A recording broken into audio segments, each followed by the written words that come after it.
Hello, and thank you for tuning into Ever Petite Weekly Blog Talk. This week, we are discussing the blog Small Shoes, Big Energy. Digging into tiny feet, and please note, we're not complaining about having tiny feet. I love my tiny feet. I just hate shopping for it because let's be real. If you wear a size 6 and under in shoes, you're not shopping, honey. You are scavenging. And after this week's blog and Ever Petite episode, I wanted to dig a little deeper because the small foot struggle is very personal and very exhausting. I can't be the only one. I know I'm not because I'm talking to petite women who's bought a size 6.5 just because it existed and that's all you could get, or bought the size 5.5 because, oh my gosh, when are you going to see this again? Then you try to life hack it by stuffing socks into the 6.5 or just praying that your feet don't hurt too much at the end. Or maybe you've grabbed the clearance heel, which I haven't done 1,000 times, 5.5 or 5.5, and you end up just getting it and you never wear it.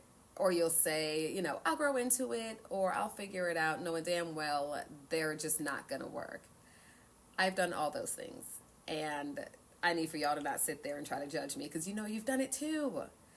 Because if you wear a size 6 or under, you're guilty of trying to work it out, of settling.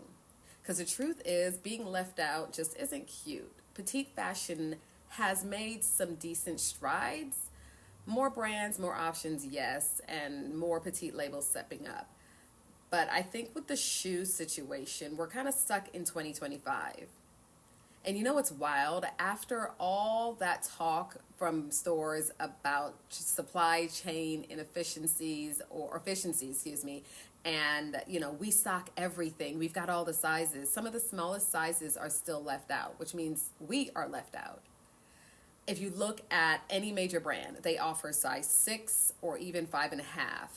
And 9 times out of 10, they're probably sold out with no intention of restocking. And they know good and well they don't intend to restock. So that means if it's selling out, the demand is there.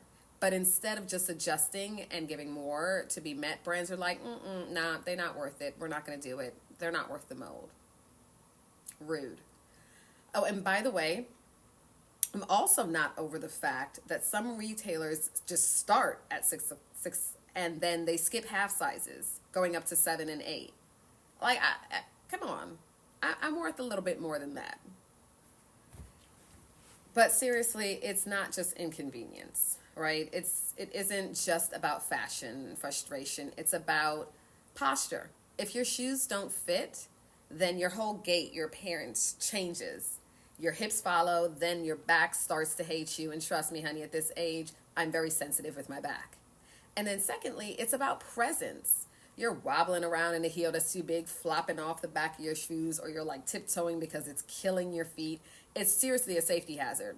Again, you fall, you might not get back up, or you'll be out for 6 months.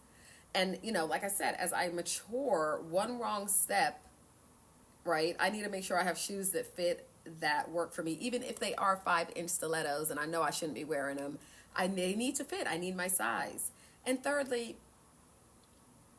equity. When a woman with a size 9 feet can walk into a store and have 12, 15 options, but people like us, we're stuck in the children's section, it's not cool, right? I want the cute shoes too.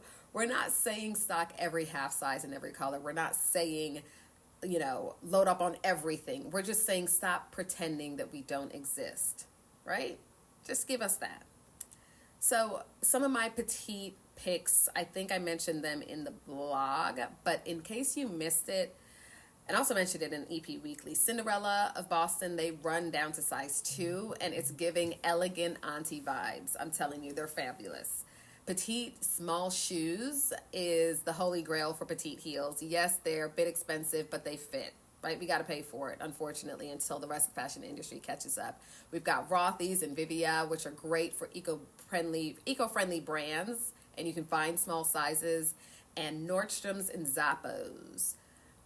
They have them, But don't go in there all willy-nilly. Filter by size before you fall in love with something and then they don't have your size and then you are left buying a size that don't fit.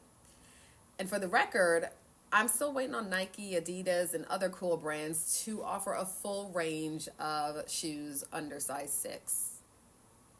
Your move. Ball's in your court. Step up. So anyways, I'm rambling, but here are my final thoughts on the small feet matter. My small feet aren't the problem.